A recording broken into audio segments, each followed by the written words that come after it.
দর্শক, ইসমানী মির্জাপুর চিয়া মুক্তবাক অনুষ্ঠানে আপনাদের সবাইকে স্বাগত জানাচ্ছি। আপনাদের সাথে আছি আমি মনজুর আল মতিন। আপনারা নিশ্চয়ই জানেন যে এরই মধ্যে তত্ত্বাবধায়ক সরকারের ব্যাপারে পূর্ণাঙ্গ রায় প্রকাশিত হয়েছে সর্বোচ্চ আদালত থেকে। তার মাধ্যমে তত্ত্বাবধায়ক সরকার ব্যবস্থা সংবিধানে ফিরল। সেখান থেকে আলোচনা করতে চাই যে আসলে সংস্কার নিয়ে যে আলোচনা হচ্ছে সেখানে তত্ত্বাবধায়ক সরকারও একটা বিষয়। সেই সব মিলিয়ে আলোচনাটা কোন দিকে যাচ্ছে, পরিস্থিতি কোন দিকে গড়াতে পারে, এছাড়াও সাম্প্রতিক অন্যান্য বিষয় নিয়ে কথা বলবো। তিনজন সম্মানিত অতিথি রয়েছেন আমাদের সাথে। আছেন জনাব রাজিকুজ্জামান রতন, তিনি সহ সাধারণ সম্পাদক বাসদ। আছেন জনাব সৈয়দ ইমরান সালে প্রিন্স, যুগ্ম মহাসচিব বিএনপি, এবং আছেন সারওয়ার তুষার, যুগ্ম আহ্বায়ক জাতীয় নাগরিক পার্টি। আপনাদের তিনজনকে স্বাগত আমাদের এই অনুষ্ঠানে। শুরুতেই জনাব রতন, আপনার কাছে আসতে চাই। এই যে বিতর্ক, সেটা বেশ পুরনো, বিশেষ করে বিচারপতিদের বয়স বাড়ানো, তারপরে ১/১১ সরকার আসা থেকে শুরু করে তত্ত্বাবধায়ক সরকার ব্যবস্থা নিয়ে গত প্রায় ২ দশক ধরে এই বিতর্ক আসলে চলে আসছে। সর্বোচ্চ আদালতের রায় দিয়ে আসলে আমরা এই মুহূর্তে এই রাজনৈতিক বিতর্ক সমাধানে পথে কতদূর এগোলাম? ধন্যবাদ। রাজনৈতিক বিতর্কের একটা রাজনৈতিক দৃষ্টিভঙ্গি লাগে এবং একটা রাজনৈতিক দৃষ্টিভঙ্গি থাকেও বিতর্ক তৈরি করার ক্ষেত্রে। যেমন যদি আমি একটু খুব সিম্পল ইয়েতে চিন্তা করি যে একজন বিচারপতি কতদিন পর্যন্ত বিচার করতে পারবেন, তার অবসরের সময়সীমা কতটুকু হওয়া উচিত। পৃথিবীর বিভিন্ন দেশে কিন্তু সেটা বিভিন্ন রকম আছে, না? কোনো কোনো দেশে তো এরকম বলা হয় যে যতদিন তার মস্তিষ্ক সচল থাকে ততদিন তিনি কাজ করতে পারবেন। কিন্তু আমাদের এখানে 65 থেকে 67 করার সময় এত হইচই হলো কেন? কারণ বয়সটা এখানে গুরুত্বপূর্ণ বিষয় না, বিশেষ করে কোন দৃষ্টিভঙ্গি থেকে তার বয়সটা বাড়ানো হলো, কোন সময়ে তার বয়সটা বাড়ানো হলো, কী উদ্দেশ্যে তার বয়সটা বাড়ানো হলো। এই বয়স বাড়ানোর মধ্যে দিয়ে কি বিচারপতিদের কাছ থেকে সর্বাধিক বিচার প্রাপ্তির জন্য সেটা করা হলো, নাকি পরবর্তী যিনি তত্ত্বাবধায়ক সরকারের প্রধান হবেন তার অবস্থানটাকে একটু শক্তিশালী করবার জন্য এটা করা হলো? এই ধরনের প্রশ্নগুলো তৈরি হয়ে যায়। ফলে আমরা যদি একটা প্রশ্নকে রাজনীতির সঙ্গে যুক্ত করে ভাবি তাহলে একরকম, আর একটা যদি ভাবি যে এটার আসলে প্রয়োজনীয়তা কতটুকু। ধরুন বাংলাদেশে বিচারপতির সংখ্যা কত, একজন বিচারপতি হতে গেলে কতদিন সময় লাগে, এবং একজন বিচারপতি, একজন দক্ষ বিচারপতি হতে তার কি পরিমাণ ম্যাচুরিটি লাগে, সেগুলো যদি চিন্তা করি তাহলে 67 বছর বয়স কেন, 70 বছর বয়সে কিন্তু খুব বড় কোনো ব্যাপার না। বরঞ্চ আমাদের এটা ভাবাই উচিত যদি তিনি সচল থাকেন, সক্ষম থাকেন, বিচার বুদ্ধি করবার কত ক্ষমতা তার থাকে। কিন্তু তত্ত্বাবধায়ক সরকারের সঙ্গে এই প্রশ্নটা যুক্ত হয়ে যাওয়াতে জটিলতাটা তীব্র হয়েছিল। আবার তত্ত্বাবধায়ক সরকারের সঙ্গে বিচারপতির পদটা কেন যুক্ত হয়েছিল? 1990 সালে অভ্যুত্থানের সময়, তখন তো আমরা ছাত্র আন্দোলনের, তখন প্রশ্ন এসেছিল যে তত্ত্বাবধায়ক সরকারের প্রধান কে হবেন। অনেক বিতর্কের পর আমরা সর্বদলীয় ছাত্রকের পক্ষ থেকে কিন্তু আমরা এই প্রপোজালটা শেষ পর্যন্ত দিয়েছিলাম যে আমরা কোনো ব্যক্তিকে চিহ্নিত করব না, আমরা চিহ্নিত করব একটা প্রতিষ্ঠানকে। সে প্রতিষ্ঠানের একটা ডিগনিটি থাকবে এবং প্রতিষ্ঠানের একটা দায়বদ্ধতা থাকবে। ব্যক্তি যে কেউ হতে পারেন। এবং আপনারা সবাই জানেন যে সেই সময় তত্ত্বাবধায়ক সরকারের প্রধান হিসেবে সামনে যাকে নিয়ে আসা হয়েছিল, বিচারপতি শাহাবুদ্দিন সাহেবকে, অ্যাপারেন্টলি তিনি কিন্তু খুব ইমপ্রেসিভ লোক ছিলেন না, কিন্তু তার কাজের মধ্য দিয়ে তিনি প্রমাণ করেছেন তার ডিগনিটিটা কেমন, ইন্টিগ্রিটিটা কেমন, এবং কতখানি তিনি ট্রু টু দ্য কজ কাজ করেছেন। তার সঙ্গে আমাদের, বিশেষ করে আমরা বামপন্থীদের অনেক বিরোধ হয়েছে, বিশেষ করে গার্মেন্টস শ্রমিকদের আন্দোলন নিয়ে বিরোধ হয়েছে, হকার উচ্ছেদের প্রশ্ন নিয়ে বিরোধ হয়েছে, কিংবা অন্যান্য অনেক বিষয়ে বিরোধ হয়েছে। সেটা হচ্ছে আর একটা বিষয়, সেটা নীতিগত বিরোধ। কিন্তু যখন তাকে দায়িত্ব দেওয়া হয়েছে তিনি সেই দায়িত্ব কিন্তু নিষ্ঠার সঙ্গে পালন করেছেন, এবং তিনি কিছু দৃষ্টান্ত তৈরি করে দিয়ে গিয়েছিলেন যে একজন প্রধান তত্ত্বাবধায়ক সরকারের প্রধান থাকুন অথবা তিনি রাষ্ট্রপতি থাকুন, কিভাবে সততার সঙ্গে দায়িত্ব পালন করতে হয়। ফলে এখন যদি আমি বিতর্কটা আবার আসে, অনেক চড়াই উতরাই পার হয়ে তারপরে হলো তত্ত্বাবধায়ক সরকার বাতিল হয়ে গেল। তত্ত্বাবধায়ক সরকার আবার যখন ফিরে এলো এবং এইবার যখন কোর্ট থেকে বলা হলো আবার যে তত্ত্বাবধায়ক সরকার প্রধান হবেন সর্বশেষ অবসরপ্রাপ্ত বিচারপতি, এখন কি তাহলে আবার রাজনৈতিক দল যারা ক্ষমতায় আছেন অথবা যারা ক্ষমতায় যাবেন বলে মনে করেন, তারা কি আবার এই ব্যক্তিকে নিয়ে টানাটানি করবেন? তাহলে কিন্তু এই জটিলতাগুলো আবার বাড়তেই থাকবে। যদি আমরা ইনস্টিটিউশনকে ধরি, যে বিচারালয় এটা একটা ইনস্টিটিউশন, সেই ইনস্টিটিউশনের যিনি প্রধান তার প্রতি আমাদের অন্তত এতখানি আস্থা, বিশ্বাস, ভরসা থাকা উচিত, এবং তারও সেই আস্থা, বিশ্বাস, ভরসার মর্যাদা রাখা উচিত। কিন্তু বিচারপতিরাও ঢলে পড়েন অনেক সময়। বিচারপতিদের কিছু কিছু আচরণ কখনো কখনো এরকম মনে হয় তিনি কি আসলেই যে শপথ নিয়েছেন অথবা যে কাজটা করবেন বলে তিনি দায়িত্ব পালন করবেন বলে এই জায়গাটা এসেছেন সেই দায়িত্ব তিনি কিছু পালন করেন। ফলে প্রধান উপদেষ্টা কে হবেন বা তত্ত্বাবধায়ক সরকারের প্রধান কে হবেন, এই জায়গায় প্রধান উপদেষ্টা তো এখন আর হবে না, এখন তত্ত্বাবধায়ক সরকার প্রধান হবেন। তত্ত্বাবধায়ক সরকার প্রধান হবেন, এটাকে যদি আমরা ইনস্টিটিউশন হিসেবে ধরি যে সাবেক সর্বশেষ অবসরপ্রাপ্ত যে প্রধান বিচারপতি তিনি একটা বড় অগ্নি পরীক্ষার মধ্যে পড়ে গেলেন। যিনি হবেন তাকে কিন্তু আগে থেকেই, যেহেতু আমরা আগে থেকে হিসাব করে বুঝবো যে কে আসছেন, তাকে সেই পরীক্ষাটা দিতে হবে তার সময়কালীন সময়, এবং যে রাজনৈতিক দল ক্ষমতায় থাকবেন তাকেও কিন্তু একটা গণতন্ত্রের পরীক্ষা দিতে হবে যে আবারও কি নিজের পছন্দের বিচারপতিকে ভবিষ্যতে তত্ত্বাবধায়ক সরকারের প্রধান করবার জন্য কাউকে সুপারসিড করে প্রমোশন করিয়ে, কাউকে হয়তো চাপে ফেলে, কাউকে হয়তো আগাম দায়িত্ব থেকে সরিয়ে দিয়ে এই ধরনের আগের মতন যদি ঘটনাগুলো ঘটতে থাকে তাহলে কিন্তু বিতর্ক আবার নতুন রূপ নিতে পারে। ধন্যবাদ। সারার তুষার, আপনার কাছে আসি। জুলাই সনদে অনেকগুলো বিষয় আসলেও তত্ত্বাবধায়ক সরকারের প্রক্রিয়া, নির্বাচন প্রক্রিয়া কি হবে সেটা নিয়ে শেষ পর্যন্ত ঐক্যমত্যে পৌঁছানো যায়নি। এখন সংবিধান সংস্কার পরিষদ নিয়েও সংসদে বেশ এক দফা কালকে বিতর্ক হয়ে গেল। সব মিলিয়ে আসলে এই যে একেবারে আমাদের গণতন্ত্রের অত্যন্ত স্পর্শকাতর একটি জায়গা যে আসলে নির্বাচন কি প্রক্রিয়া হবে সেটার ব্যাপারে রাজনৈতিক সমাধানের দিকে কি আমরা এগোতে পারছি কিনা? জি, আপনাকে ধন্যবাদ।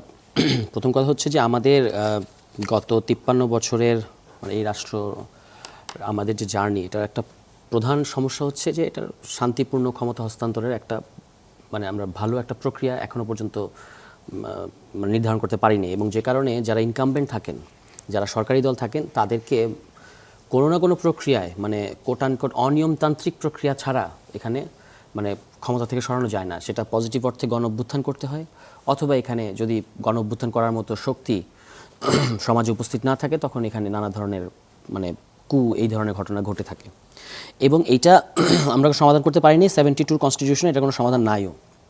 ফলে এরশাদের সময়ে, যেটা ভাই বলেছেন তিনি তো ওই সময়কার ছাত্রনেতা ছিলেন, যে এরশাদের সময়ে যখন এরশাদের পতন ঘটলো তখন রাজনৈতিক দলগুলোর মধ্যেই আলোচনাটা হয়েছে যে আমরা একটা নির্দলীয় সরকারের অধীনে নির্বাচনের আয়োজন করব, কারণ দলীয় সরকারের অধীনে অভিজ্ঞতা হচ্ছে দলীয় সরকারের অধীনে নির্বাচন হলে ওই দলকে হারানো যায় না। তো সেটা তখন তারা করলেন। তখন কিন্তু এটা খেয়াল করতে হবে যেটা গতকালকে রায়ের মধ্যে প্রধান মানে সাবেক প্রধান বিচারপতি তিনি এটা উল্লেখ করেছেন। 74 পাতা রায়টা আমি এখনো পুরোটা পড়ছি, কিন্তু খুব ইন্টারেস্টিং এবং খুব গুরুত্বপূর্ণ একটা মতামত কালকে তিনি দিয়েছেন, যেটা এই জুলাই সনদের ক্ষেত্রেও এবং এই গণভোট এখনকার যে বিতর্ক এটার ক্ষেত্রে প্রাসঙ্গিক। তিনি বলেছেন ইট ওয়াজ কনস্টিটিউটেড, ইট ওয়াজ মানে এই মানে নির্দলীয় সরকার, it was constituted prior to constitutional amendments. সংবিধানে তো তত্ত্বাবধায়ক ব্যবস্থাটা ছিল না যখন এটা ওই এরশাদ পতনের পরে, কিন্তু কি ছিল, পলিটিক্যাল কনসেনসাস ছিল এবং পাবলিক সাপোর্ট ছিল। এই কারণে এটা নিয়ে কোনো বিতর্ক ওঠে নাই, এবং এটা নিয়ে কোনো সংকটও, এই যে আজকে যে যান্ত্রিকভাবে সরকারের পক্ষ থেকে সংবিধান দেখানো হচ্ছে, বলা হচ্ছে যে সংবিধান সংস্কার পরিষদ তো নাই ইয়েতে, আপনার সংবিধানে নাই।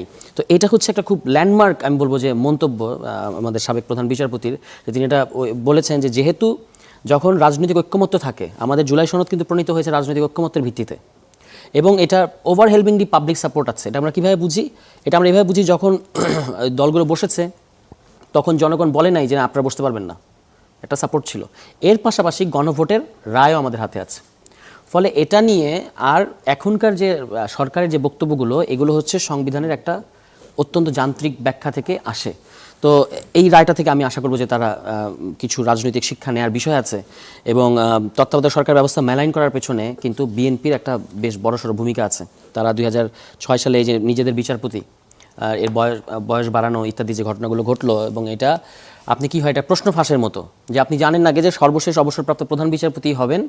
এইবার এই রায়ও কিন্তু আছে, কিন্তু আমার ধারণা এটা পরিবর্তন হবে, কারণ জুলাই সনদে কিন্তু ভিন্ন ফর্মুলা আছে প্রধান মানে এই তত্ত্বাবধায়ক সরকারকালীন, সেটার ব্যাপারে তো ঐক্যমত্য হয়নি। ওটা থেকে ঐক্যমত্য আছে খুব টেকনিক্যাল ইয়ের বাদে, মোটামুটি এটা আমি এই যে এখনই চেক করছিলাম আবারও, এইটার ব্যাপারেই মানে অনৈক্য সবচেয়ে কম।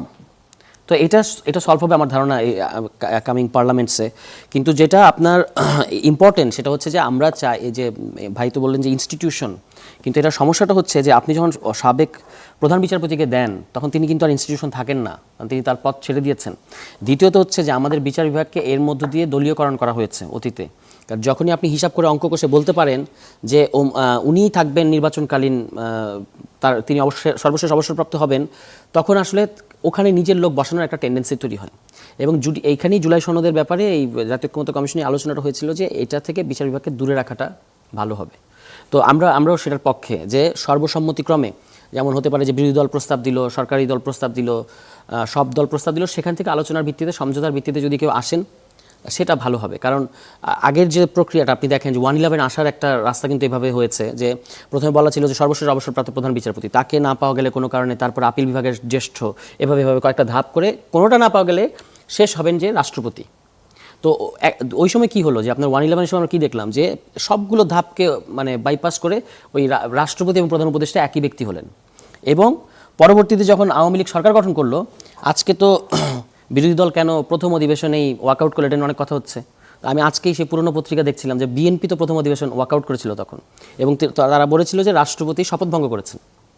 ঠিক আছে, ফলে হিস্ট্রি এভাবে রিপিট হয়। এখন আমাদের কথাটা হচ্ছে খুব সিম্পল, যে কথাটা আমাদের এই পিসফুল ট্রানজিশন নিয়ে আমরা বারবার আর ঝগড়া করতে পারবো না। এবং পিসফুল ট্রানজিশন নিয়ে বাংলাদেশে এই তত্ত্বাবধায়ক সরকার ব্যবস্থা কিংবা শান্তিপূর্ণ ক্ষমতা হস্তান্তরের এই প্রক্রিয়াটা ঠিকমতো একটা সিলেক্ট করা যায় নাই বলে বাংলাদেশে বারবার সংঘাতের রাজনীতিটা ফেরত আসে। এবং এইটাকে কনস্টিটিউশনে এতদিন যেভাবে ডিল করা হয়েছে, কখনো বাদ দিয়ে, কখনো এটাকে অ্যাপেন্ডিক্স আকারে জুড়ে দিয়ে, এটাও কোনো স্থায়ী পদ্ধতি না। আমাদের একটা স্থায়ী পদ্ধতি দরকার, যেটা স্বয়ংক্রিয়ভাবেই আপনার এই মানে একটা নিরপেক্ষ সরকার দেবে আমাদেরকে। এবং এই পিসফুল ট্রানজিশন, যেটা আমরা 90 দশকে আন্দোলন করে সমাধান করেছি দুইবার, একবার এরশাদের সময় এবং পরবর্তীতে আবার বিএনপির আমলে, বিএনপির যে 96 সালে, তখন কিন্তু আবার তত্ত্বাবধায়ক সরকার দাবিতে বিরোধী দলগুলো আন্দোলন করেছে, আওয়ামী লীগ এবং জামায়াতে ইসলামী, সম্ভবত বামপন্থী দলগুলো এটার সাথে যুক্ত ছিল। ফলে যেগুলো আমরা আন্দোলন করে অর্জন করেছি, ত্রয়োদশ সংশোধনীর মাধ্যমে সাংবিধানিক স্বীকৃতি আদায় করেছি, সেগুলো নিয়ে আবার এখন কেন 30 বছর পরে কেন সংগ্রাম করতে হবে? এটা যেন না করতে হয়, সেরকম একটা মানে আমি বলবো নিশ্চিদ্র ব্যবস্থা আমাদেরকে খুঁজে বের করতে হবে। জি, ধন্যবাদ। জনাব প্রিন্স, আপনার কাছে আসি। এই প্রসঙ্গ আসলে গতকালকে থেকেই চলছে, যখন সংসদের বিরোধী দলের নেতা এবং স্বরাষ্ট্রমন্ত্রীর মধ্যে এক ধরনের বিতর্ক আমরা দেখলাম। প্রসঙ্গটা হচ্ছে গিয়ে সংবিধানের সবকিছু মেনেই কি জুলাইয়ের পরে আসলে এই অন্তর্বর্তী সরকার হয়েছিল কিনা, বা এই নির্বাচন এবং গণভোট হয়েছিল কিনা, এবং তখন যদি এই প্রশ্ন বিএনপি না তুলে থাকে, তাহলে এখন কেন আসলে এই সংবিধান সংস্কার পরিষদ বা সংস্কারের প্রসঙ্গে সংবিধানকে এত বড় করে সামনে নিয়ে আসা হচ্ছে? ধন্যবাদ আজকের এই শোতে আমাকে আমন্ত্রণ জানানোর জন্য। এবং আমার সাথে উপস্থিত আছেন আমাদের শ্রদ্ধেয় রতন ভাই এবং তুষার ভাই, তাদেরকেও শুভেচ্ছা জানাচ্ছি, দর্শক শ্রোতাদেরকেও শুভেচ্ছা জানাচ্ছি। যে আপনি একটা পয়েন্ট এখানে উল্লেখ করেছেন, যে এই যে জুলাই গণ অভ্যুত্থানের পর যে অন্তর্বর্তীকালীন সরকার গঠন হলো, এটা সংবিধানে ছিল না, তারপরে তো এটাকে বিএনপি মেনে নিয়েছিল। তো এখন কেন সংবিধান এই কি সংবিধান রক্ষা পরিষদ নাকি সংস্কার পরিষদ, এইটার ব্যাপারে বিএনপি কেন আপত্তি? দেখেন, সব কিছুর ব্যাপারে একটা রাজনৈতিক ঐক্যমত্য দরকার। আপনি ধরেন বিগত আওয়ামী লীগ আমলে তারা সংবিধানকে কেটে ছেটে এমনভাবে তারা সংবিধান প্রণয়ন বা সংশোধন করেছিল, এটাকে একটা দলীয় গঠনতন্ত্রের মতো তারা পরিণত করেছিল, বা ঘোষণাপত্রের মতো পরিণত করেছিল। সেই কারণে সেই সময়ে প্রথম থেকেই আমরা কিন্তু রাজপথে আন্দোলন করেছি, এবং আমাদের বক্তব্য খুব সুস্পষ্ট ছিল। একটা সফল গণ অভ্যুত্থানের মধ্য দিয়ে যখন ফ্যাসিস্ট হাসিনা সরকারের পতন ঘটে এবং হাসিনা যখন পালিয়ে যায়, তখন তো দেশের একটা রাজনৈতিক, প্রশাসনিক, সাংবিধানিক শূন্যতা একটা সৃষ্টি হয়েছিল। এবং সেই সময় আমরা কিন্তু সবাই আপনার রাষ্ট্রপতির দ্বারস্থ হয়েছিলাম, এবং রাষ্ট্রপতির সেখানে গিয়ে সকল দল আমরা সেখানে গিয়ে আলোচনা করে একটা ঐকমত্য সৃষ্টি হয়েছিল। এবং সেখানে বসেই কিন্তু সকলের সিদ্ধান্ত হয়েছিল এই ব্যাপারে রাষ্ট্রপতির রেফারেন্স চাইবেন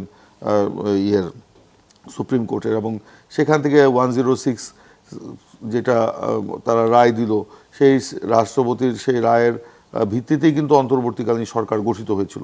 এই ব্যাপারে কিন্তু রাজনৈতিক একটা ঐকমত্য সৃষ্টি হয়েছিল। কিন্তু এখন এই যে আপনার অন্তর্বর্তীকালীন সরকারের সময় যে আপনার এই যে এক্সারসাইজটা আমরা করলাম, দিনের পর দিন, মাসের পর মাস বসে, এবং সেখানে প্রফেসর আলী রিয়াজ সাহেবের নেতৃত্বে সেখানে যে আলোচনাগুলো হলো, সেই আলোচনায় কিন্তু অনেক বিষয় আসলো। কিন্তু জুলাই সনদও আমরা স্বাক্ষর করলাম, এবং সেই জুলাই সনদের কোথাও কিন্তু এই সংবিধান সংরক্ষণ পরিষদের ব্যাপারটা সেখানে ছিল, সংস্কার পরিষদের ব্যাপারটা ছিল না। এখন আমরা কিন্তু যেটা যে জুলাই সনদ আমরা স্বাক্ষর করেছি সেটা রাজনৈতিক ঐকমত্যের ভিত্তিতে স্বাক্ষর করেছি। এনসিপি কিন্তু সেটা তখন করে নাই এবং এনসিপি সেই সময়ে এটার বিরুদ্ধে অবস্থান নিল, এবং যারা আমরা স্বাক্ষর করেছি বিএনপি এবং ইনক্লুডিং আজকে যাদের সাথে তাদের মানে জোট হয়েছে জামাত, তাদেরকেও কিন্তু তারা সেই সময় এটা নিয়ে প্রশ্নবিদ্ধ করেছিল, এবং তাদের ব্যাপারেও কিন্তু বেঈমান হিসাবেও তাদেরকে আখ্যায়িত করেছিল। তো মানে যেহেতু তারা মানে তাদের কথা রাখে নাই, এরকম কি কথা ছিল তাদের সাথে আমরা জানি না, কোনো কথা রাখে নাই জামাত তাদের সাথে, সেই এরকম তারা আখ্যায়িত করেছিল। কিন্তু পরবর্তীতে আমরা দেখলাম যে জুলাই সনদকে বাইপাস করে আপনার রাষ্ট্রপতির কি প্রেসিডেন্সিয়াল অর্ডার নাকি রাষ্ট্রপতির আদেশ, যেটা সংবিধানে কোথাও নাই, এমনকি আমাদের বাংলাদেশের ইতিহাসে কোথাও এটা ছিল না। হয় অধ্যাদেশ হবে, না হলে এটা কিছু কিছু নজির আছে এর আগে বাংলাদেশে আছে এরকম, আমি জানি না, এটা আমার অজানা থাকতে পারে। তো সেখানে আপনার আদেশ জারি করলো, সেটা এই দলিলকে বাইপাস করে। তা আমাদের বক্তব্য হচ্ছে, যেখানে মাসের পর মাস বসে, দিনের পর দিন বসে, ঘন্টার পর ঘন্টা বসে আমরা আলোচনাগুলো করলাম, ঐক্যমত পৌঁছলাম, এবং সেখানে আমরা স্বাক্ষরও করলাম, সেই দলিলকে আমরা এখনও বলছি যে এটা একটা জাতীয় দলিল, এবং এইটার প্রতিটি শব্দকে আমরা ধারণ করি, এবং এইটা বাস্তবায়নে আমরা অঙ্গীকারাবদ্ধ। কিন্তু এইটার বাইরে গিয়ে যেটা করা হলো, এটাকে তো আমরা সাপোর্ট করি না। তারপরেও যেহেতু অন্তর্বর্তীকালীন সরকার একটা রাষ্ট্রপতিকে দিয়ে সেই আদেশ জারি করিয়েছিল, আমরা ঠিক আছে মেনে নিয়েছি, গণভোট হয়েছে, সেটা নিয়ে আলোচনা হতে পারে। কিন্তু একটা বিষয় আপনি চাপিয়ে দিবেন, সেটা তো রাজনৈতিক আলোচনার দরকার আছে, সেটা উপযুক্ত প্ল্যাটফর্ম হচ্ছে আপনার সংসদ। এবং আমরা তো আহ্বান জানিয়েছি যে কার্য উপদেষ্টা কমিটিতে সেটা বসে আমরা আলোচনা হতে পারে, যেমন পঞ্চদশ সংশোধনী ব্যাপারে 11 সংশোধনী ব্যাপারে আলোচনা হয়েছিল তত্ত্বাবধায়ক সরকারের ব্যাপার নিয়ে, সেই এরশাদের পতনের পর। সেখানে বসে কিন্তু একটা সিদ্ধান্তে আমরা কিন্তু এসছিলাম, সরকারি দল এবং বিরোধী দল মিলে কিন্তু আমরা সংবিধান সংশোধন করেছিলাম। সেরকম আলোচনা হতেই পারে। তা এখন বলছেন যে আপনি ওই যে কি বলে অন্তর্বর্তীকালীন সরকার বিএনপি মেনে নিল, এখন কেন এটা মানছে না? তো সেটা তো রাজনৈতিক ঐকমত্য ছিল, এই ব্যাপারে তো রাজনৈতিক ঐকমত্য ছিল না। আপনি চাপিয়ে দিবেন, সেটা আমাকে মানতে হবে? বিএনপি একটা লার্জেস্ট পার্টি, আপনি তার মতামত নেবেন না? আপনি গোপনে জামাত এবং এনসিপির মতামত নিয়ে আপনার সেটা আদেশ আপনার তাদের মতো করে আদেশ জারি করবেন, সেটা বিএনপিকে গিলতে হবে, মানতে হবে? এই রাজনৈতিক দল তো আমরা না। আজকে আমরা তো এই ব্যাপারগুলো নিয়ে আমরা আমাদের নির্বাচনী ইস্তেহারে আমরা উল্লেখ করেছি, এবং সেইটা নিয়ে আমরা নির্বাচনে গেছি, জনগণের কাছে গিয়েছি, জনগণ আমাদেরকে ভোট দিয়েছে, আমরা সরকার গঠন করেছি। এই ব্যাপারে তো আমাদের ম্যান্ডেট আছে। ওনারাও ওনাদের ইস্তেহারে কিন্তু এই কথাগুলো নিয়ে গিয়েছিলেন, কিন্তু ওনারা তো ওনাদের ম্যান্ডেট ওনারা পেয়েছেন, কিন্তু কতগুলো আসনে পেয়েছেন সেটা দেখতে হবে। এখন আমরা অস্বীকার করছি না গণভোটকে, আমরা এখনো বলছি অস্বীকার করছি না, গণভোটের ফলাফলকে অস্বীকার করছি না, কিন্তু সেটা সংসদে আলোচনা করে আপনার সেটা নিয়ে আপনার সিদ্ধান্তে আসতে হবে। আমরা তো বলছি না এটা আমরা অস্বীকার করছি এই সংবিধান, কিন্তু সংবিধান সংসদ পরিষদ যেটা এইটাতে ব্যাপারে অবশ্যই আমাদের বক্তব্য আছে, পৃথক বক্তব্য আছে। একটা বিরতির সময় হয়ে গেছে দর্শক, একটু পরে ফিরে আসছি, আশা করি সাথে থাকবেন।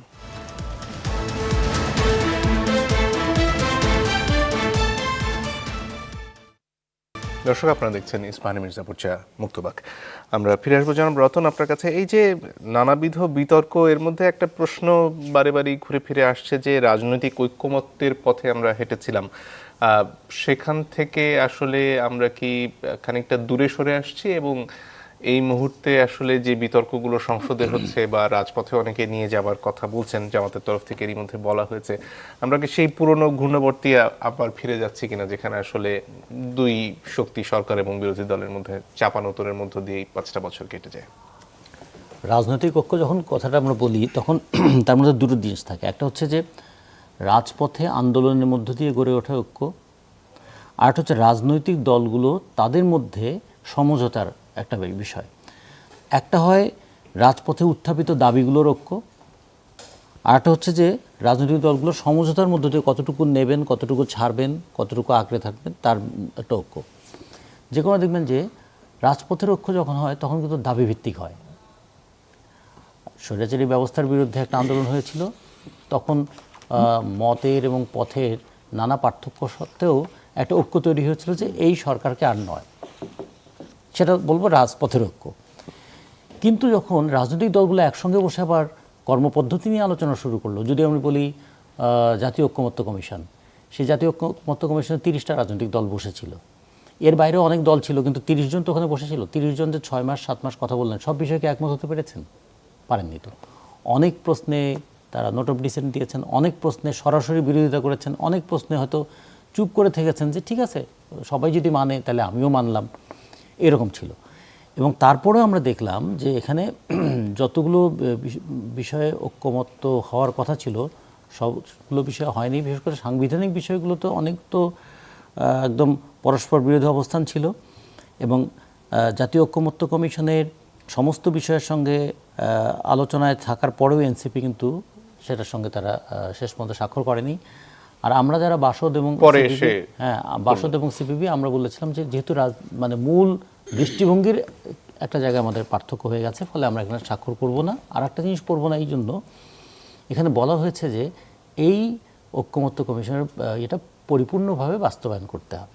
তার মধ্যে যেখানে নোট অফ ডিসেন্ট থাকে সেখানে তো পরিপূর্ণভাবে বাস্তবায়ন করা যায় না। ফলে এই কথা লিখে তারপরে তো স্বাক্ষর করলে হয় নিজের সঙ্গে প্রতারণা করা হবে অথবা জনগণকে ভুল বোঝানো হবে, যে কারণে আমরা কিন্তু ওখানে স্বাক্ষর করিনি। বিএনপি স্বাক্ষর করেছে বিএনপির একটা বুথ থেকে।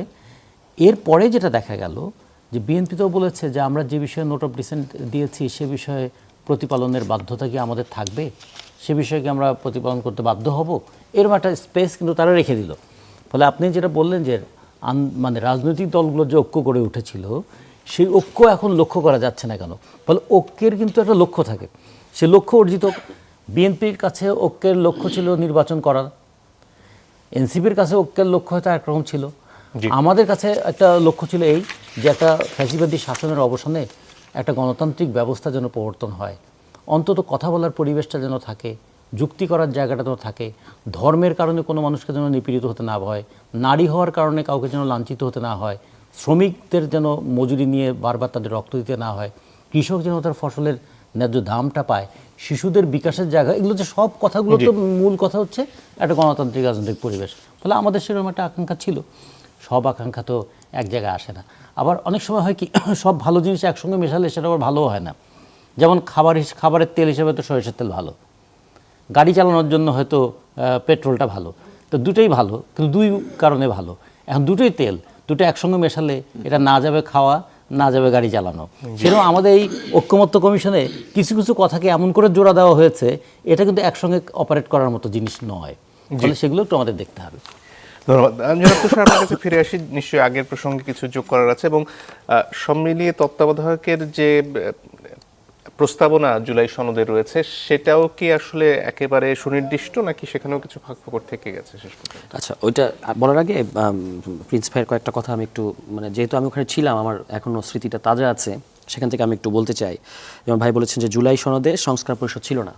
জুলাই সনদে সংস্কার পরিষদ থাকার কথা না, কারণ এখানে দুইটা ধাপের আলোচনা আমাদেরকে এটা বুঝতে হবে। একটা হলো যে আমরা কি সংস্কার করব, সেটা কোথায় আছে, সেটার ডকুমেন্ট হলো জুলাই সনদ। তো সেটার পর্ব শেষ। এরপর আলোচনা এসছে যে এর আগেও 3 জোটের রূপরেখা হয়েছে, রাজনৈতিক দলগুলো কমিট করে কিন্তু পরে বাস্তবায়ন করে না, সুতরাং আমরা কিভাবে এটাকে এনফোর্স করতে পারি, এই প্রশ্নটা রাজনৈতিক দলগুলোই তুলেছে যে আমরা অতীতে তো কথা রাখি নাই, তাহলে এবার আমরা কিভাবে এটাকে এনফোর্স করতে পারি। তখন এসছে যে আচ্ছা ঠিক আছে, তাহলে আমরা এবার এইগুলো নিয়ে আলোচনা করি। সেই আলোচনায় এসছে যে গণপরিষদের কথা, গণভোটের কথা, ইত্যাদি ইত্যাদি। তো শেষ পর্যন্ত মানে যেটাকে আদেশটাকে আমরা বড় করে দেখছি, আদেশ কিন্তু বড় বিষয় না। বড় বিষয় হচ্ছে আপনি জুলাই সনদটাকে বাস্তবায়ন করবেন গণভোটের মধ্য দিয়ে, এটা ছিল মূল কথা। এবং গণভোটের ব্যাপারে সালাউদ্দিন ভাই স্বরাষ্ট্রমন্ত্রী গতকালকে কথা কিন্তু আমি খুবই অবাক হয়েছি, সংশোধনী যেটা বলেছেন তার আগের পজিশন হচ্ছে একেবারে 180 ডিগ্রি অন্যরকম। 5 অক্টোবরের আপনারা এখনও পত্রিকা খুলে দেখেন 2025 সালের 5 অক্টোবরে, এবং আপনাদের টেলিভিশনে এগুলো নিয়ে নিউজ হয়েছে যে তিনি বেরিয়ে এসে এটাকে তার বিজয় হিসেবে দেখিয়েছেন গণভোটটাকে মিডিয়ার সামনে। তিনি বলেছেন যে এটা হচ্ছে জনগণের সার্বভৌম রায় হবে গণভোট, ফলে আগামী পার্লামেন্টের জন্য এটা থাকবে বাধ্যতামূলক, তারা এটা মানে ডিসঅবে করতে পারবে না। তখন উনি আবার নিজের উত্তর দিয়েছেন যে এটা এক পার্লামেন্ট আরেক পার্লামেন্টকে বাইন্ড করে দিচ্ছে না, এটা জনগণ পার্লামেন্টকে বাইন্ড করে দিচ্ছে, দুটোর মধ্যে পার্থক্য আছে। এটা তারই উত্তর, এবং মানে ফ্যান্টাস্টিক উনি ব্যাখ্যাগুলো দিয়েছেন। এখন গতকাল উনি যেটা বলেছেন এটা কমপ্লিটলি আলাদা। ফলে এখন কথাটা এসছে যে গণভোটের মাধ্যমে তাহলে আমরা বাস্তবায়ন করব। তো গণভোটের মাধ্যমে বাস্তবায়ন করতে হলে ওখানে আলোচনা উঠেছে যে সংবিধানে গণভোট নাই, তাহলে কিভাবে করবেন?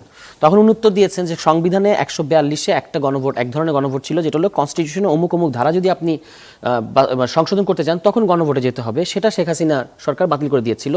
উনি বলছেন যে যদি ইভেন ইফ এটা 142-এ থাকেও, সেটা হচ্ছে লিমিটেড কতগুলো জিনিসের উপরে, এর বাইরে জাতীয় জীবনে যদি আরও অনেকগুলো গুরুত্বপূর্ণ বিষয় উত্থাপিত হয়, সেই প্রশ্নে গণভোটের প্রয়োজন পড়লে গণভোট করা যাবে না, এমন কোনো বিধিনিষেধ সংবিধানে নাই, কাজেই করা যাবে। এটা ছিল ওনার ব্যাখ্যা। আমি ওনার ব্যাখ্যাটাই দিলাম, কারণ আমরা বললে তো এটা কাজ হবে না, উনি যেহেতু বলেছেন, এটা ভালো একটা রেফারেন্স। তো এইভাবেই গণভোটের কথাটা এসছে। তখন আসছে ঠিক আছে, আমাদের সংবিধানে যেহেতু এই গণভোটের বিধানটা নাই, তাহলে আমরা এটাকে কীভাবে ইয়ে করবো? তখন ওই যে উদাহরণ এসছে যে আগে LF4 ব্যাপার ছিল, একটা কোনো আপনাকে আইনি ফ্রেমওয়ার্ক তৈরি করতে হবে, তখনই এই আদেশটা কথা এসছে। এবং সালাউদ্দিন ভাই নিজেই এই জুলাই সনদ বাস্তবায়ন আদেশের কথা বলেছেন যে হ্যাঁ, আমরা বলেছি যে জুলাই সনদ বাস্তবায়ন আদেশ নামে একটা আদেশ হতে পারে, ওটার ভিত্তিতে নির্বাচন কমিশন একটা গণভোট আদেশ দিতে পারে। এগুলো তারই বক্তব্য, একেবারে কোর্টের বক্তব্য। প্রথম আলো, সমকাল, তারপরে বাংলাদেশ টেলিভিশন, তো পুরো আলোচনাটাই লাইভ টেলিকাস্ট দেখানো হয়েছে। জি। তো সেইখান থেকেই আপনার এই প্রেক্ষাপটে গণভোটটা হচ্ছে বাধ্যতামূলক, এটা তারই বক্তব্য গেল। এবার আসেন আপনার যে তত্ত্বাবধায়ক সরকারের ব্যাপারে বাছাই কমিটির কথা হয়েছে, এবং বাছাই কমিটিতে সবগুলো রাজনৈতিক দলগুলো আপনার তার যার যার জায়গা থেকে নাম প্রস্তাব করবে। এখন এখানেও চতুর্থ পঞ্চম ধাপে গিয়ে কিছু নোট অফ ডিসেন্ট আছে, কিন্তু মূল যে নীতিটা, আমার ধারণা এই খুঁটিনাটি আলোচনাগুলো সামনে পার্লামেন্ট হবে, মূল নীতিটা ঠিক করে ফেলেছে সবাই মিলে, ওখানে কারোরই কোনো দ্বিমত নাই। মূল নীতিটা হচ্ছে যে আমরা আর বিচার বিভাগের শরণাপন্ন এটাতে হব না। আমরা এই সব দল মিলে, সরকারি দল, প্রধান বিরোধী দল এবং দ্বিতীয় প্রধান বিরোধী দল মিলে একটা বাছাই কমিটি করব, সেখানে স্বতন্ত্র সংসদ সদস্য সহ আমরা নাম প্রস্তাব করতে পারবো। সেই নাম নিয়ে যদি কনসেনসাস হয় তাহলে হয়ে গেল, যদি না হয় তখন আমাদের পরের স্টেপগুলো কী হবে, ওইখানে এসে দ্বিমত আছে, মানে এক একজন এক একভাবে। কেউ, আমরা র্যাঙ্ক চয়েসের কথা বলেছি যে নামগুলো আসবে র্যাঙ্ক চয়েসের ভিত্তিতে হতে পারে, তো সেটার ব্যাপারে বিএনপি নোট অফ ডিসেন্ট আছে। খেয়াল করবেন, এটা কিন্তু মূল যে ব্যাপারটা বাছাই কমিটি করা, এটার ব্যাপারে দ্বিমত না, কিন্তু দ্বিমতটা হচ্ছে 4th কিংবা 5th স্টেপে গিয়ে। ফলে আমি মনে করি যে এটা আমরা খুব অনেক একটা বড় জায়গায় এগিয়ে গেছি, এবং সেই বাকিটা সংসদে আলোচনা করে এটা ঠিক করা হবে। জনাব প্রিন্স, আপনার কাছে আসি। আজকে খালকাটা কর্মসূচির উদ্বোধন করলেন প্রধানমন্ত্রী তারেক রহমান। এটা কি সেই পুরনো স্মৃতি, সাবেক রাষ্ট্রপতি জিয়াউর রহমানের স্মৃতি ফিরিয়ে আনা এবং তার সাথে বর্তমানকে জুড়ে দেয়া? ধন্যবাদ। এই প্রশ্নটার উত্তর আমি দিচ্ছি। তাকে আমাকে তুষার ভাই যেটা বললেন যে সেই সময় সালাউদ্দিন সাহেব গণভোটকে তার আমাদের বিজয় হিসাবে দিয়েছেন। প্রথমে দেখেন, আমরা বলেছিলাম যে জুলাই সনদ যে স্বাক্ষর হয়েছে এটা আমরা সবাই কমিটেড, এবং সেই তারও আগে যদি আমরা তৎকালীন প্রধান উপদেষ্টা ডক্টর মোহাম্মদ ইউনূস সাহেবের যে বক্তব্য যদি আমরা ধরি, যে যার এই ঐকমত্য কমিশনে যে সব বিষয়গুলো নিয়ে ঐকমত্য হবে সেগুলো একটা সনদ হিসাবে আসবে, আর যেগুলো হবে না সেগুলো নিয়ে রাজনৈতিক দলগুলো তাদের ইস্যুগুলো নিয়ে জনগণের কাছে যাবে। জনগণ যদি তাদের ইস্যুগুলোকে সমর্থন করে তাদেরকে ভোট দেয়, তারা সেটা পার্লামেন্টে যে আপনার সেটা পাশ করবে বা সেভাবে তারা সংবিধানে সন্নিবেশিত করবে। এই ব্যাপারে কিন্তু আমরা তাকে সমর্থন জানিয়েছিলাম।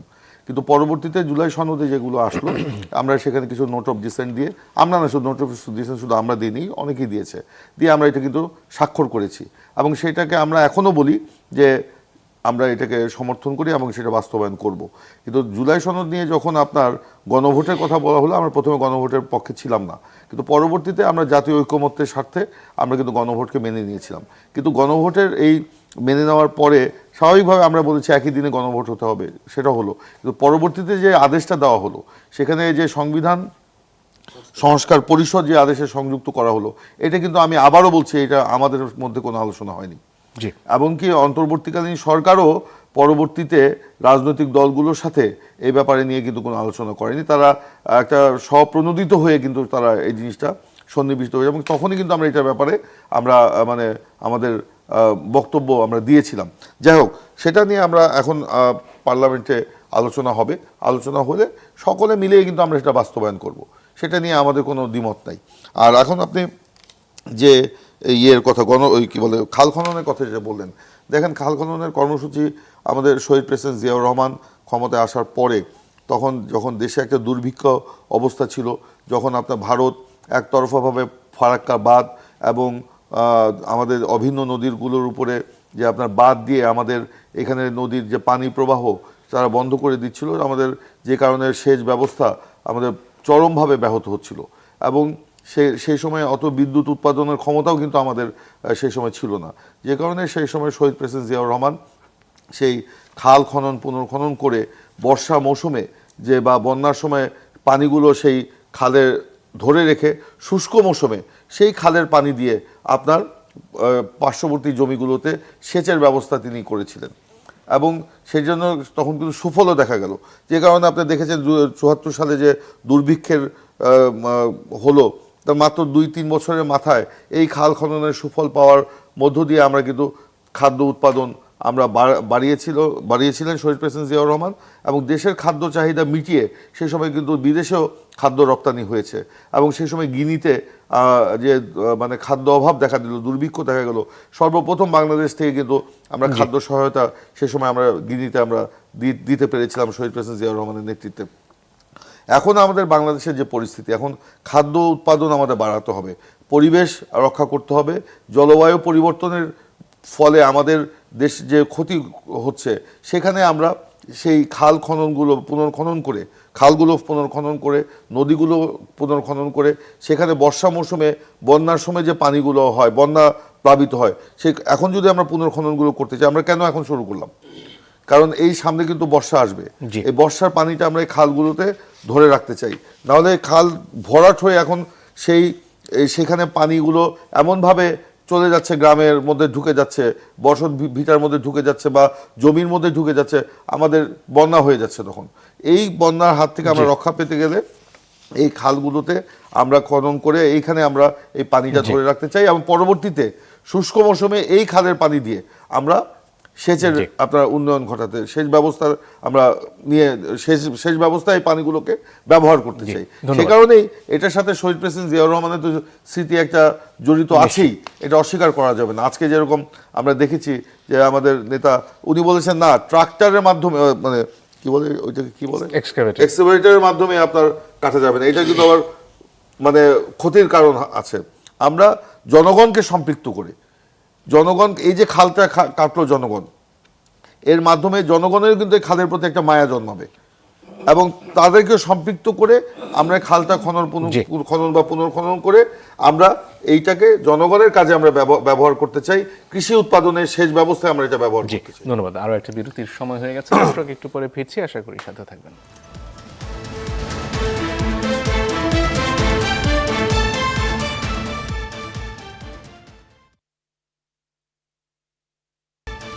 দর্শক, আপনারা দেখছেন ইস্পাহানি মির্জাপুর চা মুক্তবাক।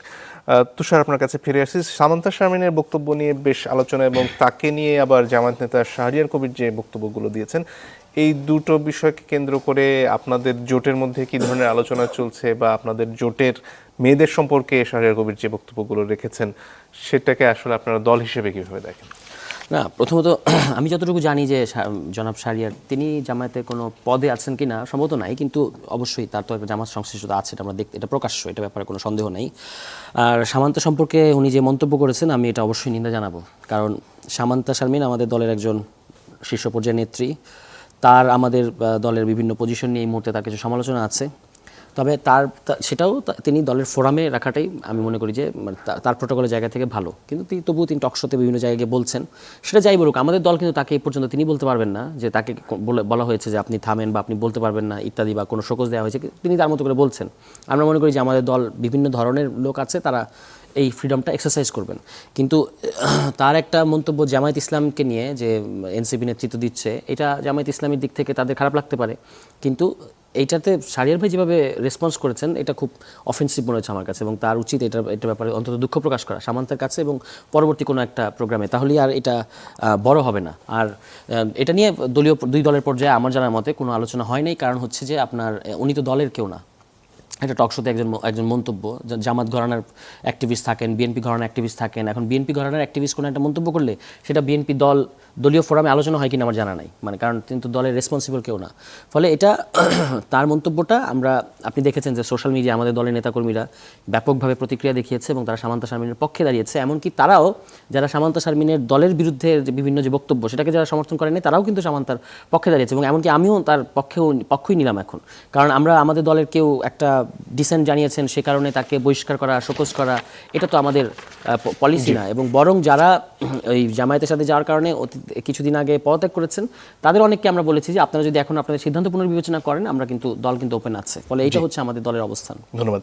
জনাব রতন, আপনার কাছে একটু অন্য প্রসঙ্গে, 32% কারখানা এখনো ফেব্রুয়ারি মাসেরই বেতন দেয়নি, শ্রমিকদের অধিকারের দিনের শেষে আদায় করার জায়গাটা আসলে তৈরি হচ্ছে না। সর্বশেষ একটা বৈঠক হলো আমাদের সঙ্গে শ্রমিক প্রতিনিধি সহ দুঃখিত যে আমরা বলেছিলাম যে ঈদ তো আকস্মিক আসে না, একটা ক্যালেন্ডার অনুযায়ী ঈদ আসে এবং প্রতি বছর ঈদের আগে আমাদের শ্রমিকদের এই দুর্ভোগের মধ্যে পড়তে হয় যে ছুটি কবে থেকে শুরু হবে, মাসের বেতনটা পাবেন কিনা, ঈদের বোনাসটা পাবেন কিনা। আমাদের তো তখনই ইন্ডাস্ট্রিয়াল পুলিশের পক্ষ থেকে একটা তারা হিসেব দিয়েছিলেন এবং অন্যরাও বলেছিলেন যে এতগুলো ফ্যাক্টরিতে বেতন এবং বোনাস সংক্রান্ত জটিলতা আছে। বোনাসটা তো পাওয়া হবে হয়তো 10 তারিখের পরে, কিন্তু আগে ডিসেম্বর মাসের বেতন বাকি আছে এরকম ফ্যাক্টরির সংখ্যা নাকি 247। এটা বলেছিলেন। আমরা বলেছিলাম দেখুন এগুলোকে বিবেচনায় রাখুন, কেন একজন শ্রমিক 1 মাস কাজ করার পরে সে বেতন বাকি থাকবে তার। আমাদের শ্রমিকরা সাধারণত আগাম কাজ করে, সবাই বেতন পেয়ে যায় মাসের 30 তারিখ 31 তারিখের মধ্যে। শ্রমিকদের বলা হচ্ছে যে পরবর্তী মাসের প্রথম 7 কর্মদিবসের মধ্যে, মানে বেশিরভাগ ক্ষেত্রে আমাদের শ্রমিকদের আইনগতভাবেই তারা বেতন পান পরবর্তী মাসের 10 তারিখে। সেইটাও যদি না পান এবং তারপরের মাসে চলে যায়, অসন্তোষ হওয়াটা কিন্তু খুবই স্বাভাবিক। আর এর মধ্যে এবার ঈদের যখন পরিস্থিতিটা আসে, ঈদ আসলে 3 ধরনের জটিলতা আসে। একটা হচ্ছে বাড়ি যাওয়ার একটা তাড়া থাকে, সে কারণে তার একটু বাড়তি খরচের ব্যাপার থাকে। ঈদ উপলক্ষে আমাদের শ্রমিকরা প্রথমত ঈদ উপলক্ষে তারা কিছু কেনাকাটা করেন, সারা বছর তারা কিনতে পারেন না, সেটা একটা বিষয় আছে। তৃতীয়ত যাদের বাড়ি ভাড়া বকেয়া থাকে, দোকানে বকেয়া থাকে, তারা সবাই বলে যে ঈদের সময় বোনাস পাবি, ওই টাকা দিয়েই আমাদের এটা পরিশোধ করবে, ফলে একটা চাপের মধ্যে পড়ে যায় তারা। এই জন্য আমরা বলছি প্রতি বছর এই জ্বালাতন থেকে শ্রমিকদেরকে আপনারা মুক্তি দেবেন এবং মালিকদেরকে আগে থেকে ওয়ার্নিংটা দেওয়া থাকবে। তারপরে আজকের পত্রিকা আপনারা দেখেছেন যে কি পরিমাণ ফ্যাক্টরিতে এখনও বেতন বকেয়া আছে। আপনারা জানেন যে গত ঈদে শ্রমিকদের কিন্তু শ্রম ভবনের সামনে ঈদ করতে হয়েছে, তাদের 3 মাসের বেতন বকেয়া ছিল। আমরা চাই এই বকেয়া বেতনের যে সংস্কৃতি, বেতন বকেয়া রেখে নেতাদের মানে মালিকদের পালিয়ে যাওয়া অথবা কখনো কখনো শ্রমিক নেতাদেরকে হয়রানি করা, এই জায়গা থেকে বেরিয়ে আসা উচিত। আর ঈদ কিংবা যে কোনো উৎসব এটা তো একটা ক্যালেন্ডার মাফিক হয়, অন্তত তার 2 মাস আগে থেকে তো তার প্রস্তুতিটা নেওয়া হয়। জনপ্রিয় শ্রমিকদের বেতন কেন এখনো আসলে পরিশোধের ব্যবস্থাটা সরকার করতে পারলো না? আসলে আমরা তো সরকারে আসছি মাত্র 1 মাস হলো আর কি, মানে আমাদের 1 মাসও হয়নি, 18 তারিখে 1 মাস হবে আর কি। তো এর মধ্যে ধরেন অনেকগুলো চ্যালেঞ্জ আমাদেরকে মোকাবেলা করতে হচ্ছে। আমরা এটা অ্যাটেনশন দিয়েছি আমাদের প্রধানমন্ত্রী তারেক রহমান, তিনি ইতিমধ্যেই আপনার আমাদের শ্রমমন্ত্রী এবং যারা আমাদের এনাদেরকে নির্দেশ দিয়েছেন, বাণিজ্য মন্ত্রী এবং শিল্পমন্ত্রী তাদেরকে নির্দেশ দিয়েছেন যে যাতে ঈদের আগেই আপনার বেতন ভাতা এগুলো পরিশোধ করে মালিকরা। ইতিমধ্যে আমাদের মন্ত্রীরাও মালিক পক্ষ তাদের সাথে আলোচনা করেছে, শ্রমিকদের সাথেও আলোচনা করছে। মালিক পক্ষ আশ্বাস দিয়েছিল, তাদের অনেক বক্তব্য আছে, তারপরেও আমরা তাদেরকে বলেছিলাম সরকারের পক্ষ থেকে যে অবশ্যই যেন ঈদের আগে শ্রমিকদের বেতন, বকেয়া বেতন এগুলো যেন পরিশোধ করা হয় এবং বোনাসটা যেন তাদের দেওয়া হয়। যেটা রতন ভাই বললেন যুক্তিসঙ্গত ব্যাপার, যে ঈদের সময় তারা যে বেতন ভাতা পান সেটা দিয়েই তারা কিন্তু তাদের এই বাকি করে যেটা তারা খান সেই বাকিটা পরিশোধ করতে হয়। ঈদের সময় বাচ্চা কিংবা স্ত্রী, মা, ভাই, বোনদের জন্য কিছু কেনাকাটাও তারা করেন, তারা বাড়িতে যান, কিছু খরচের ব্যাপারও সেখানে আছে। সেই জন্য আমরা আমাদের পক্ষ থেকে এই অল্প সময়ের মধ্যেই ব্যবসায়ীদেরকে আমরা বলেছিলাম, মালিকদেরকে বলেছিলাম নিশ্চয়ই তারা এই ব্যাপারে উদ্যোগ গ্রহণ করবেন। উদ্যোগ গ্রহণ যদি কেউ না করে থাকেন তাদের ব্যাপারে আমাদের কঠোর অবস্থান আছে। এবং ইতিমধ্যে আপনারা দেখেছেন আমরা ফ্যামিলি কার্ড চালু করেছি, যার মাধ্যমে এখানে নারীরাও সেখানে কিছু মানে ভাতা সরকারের পক্ষ থেকে পাচ্ছে, সেখানেও তারা ঈদটা যাতে ঠিকমতো করতে পারে সে ব্যাপারে তারা একটা সহায়ক ভূমিকা পালন করবে। এর মধ্যে আমরা নির্বাচনী ইশতেহার অনুযায়ী কৃষক কার্ডও আগামী 1 বৈশাখ থেকে দেওয়া শুরু করব এবং একই সাথে আমাদের 10,000 টাকা পর্যন্ত সুদ সহ কৃষি ঋণ মৌকুফ ইতিমধ্যে হয়ে গেছে, যার কারণে কৃষকরাও এই ঈদ যাতে একটু ভালো মতো করতে পারে, এই ঋণের বোঝা তাদের মাথা থেকে চলে গেছে অনেকের, এবং সেই ক্ষেত্রে সেই টাকা দিয়ে তারা বাড়তি টাকা দিয়ে তারা ঈদটা করতে পারবে। সেই জন্য সরকার এই ব্যাপারে সচেষ্ট আছে। তারপরেও আমরা আমাদের সরকার সচেষ্ট থাকবে যাতে ঈদের আর মাত্র 4-5 দিন আছে, এর মধ্যেই যেন বাকি বেতন ভাতা তারা যেন পরিশোধ করে, এবং সরকারের পক্ষ থেকে মালিক কর্তৃপক্ষের কাছেও একটা চাপ এটা কিন্তু অব্যাহত আছে। জি, অনেক ধন্যবাদ আপনাদের তিনজনকেই। দর্শক, আপনাদেরকে ধন্যবাদ জানিয়ে আজকের মতো বিদায় নিচ্ছি।